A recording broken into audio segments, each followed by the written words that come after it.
কড়াইতে রসুন ফোড়ন দিয়ে একটু ঘি দিয়ে রসুন ফোড়ন দিয়ে একটু ভাজা ভাজা করে নিতে হবে রসুনটাকে।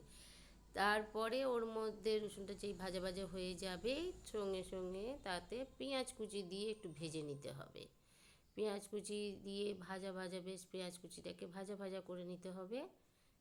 যেই ভাজা ভাজা হয়ে গেল করে ফেললেন ভাজা ভাজা, ব্যাস এবারে একটুখানি বেশ খুব ভাজতে হবে না, বেশ ভেজে ভেজে তারপরে ওর মধ্যে একটু ডিম ফাটিয়ে দিয়ে দেবেন। ডিমটা একটু ভুজিয়া করে নেবেন একটু নুন দিয়ে, ভুজিয়া করে নেওয়ার পরেই মাখা, হ্যাঁ ভুজিয়া হয়ে গেল। এবার ওখানে একটু কাজু কিশমিশ দিয়ে দিলেন কটা, ভালোই তো লাগবে, মুখে পড়বে ফ্রায়েড রাইসে।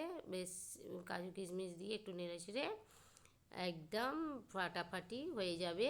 কাজু কিশমিশ দিয়ে ডিম ভাজা দিয়ে হয়ে গেল। এইবারে ভাতটা যে সেদ্ধ করা ছিল সবজি দিয়ে সেইটা ওর মধ্যে ঢেলে দিলেন, দিয়ে ওর মধ্যে একটু নুন মিষ্টি সব দিয়ে নাড়াচাড়া করবেন।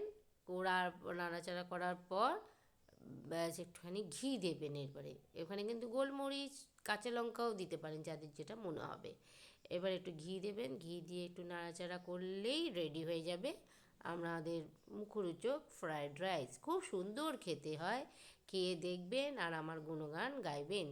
একটু সাপোর্ট করবেন, পাশে থাকবেন, আর কেমন লাগলো সেটাও বলবেন। খুব চটজলদি হয়ে যায় এই ফ্রায়েড রাইসটা।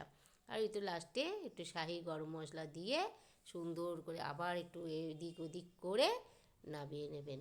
ও তারটা কেমন লাগলো অবশ্যই জানাবেন। ভালো লাগলে লাইক শেয়ার কমেন্টও করবেন। ভালো থাকবেন, সুস্থ থাকবেন।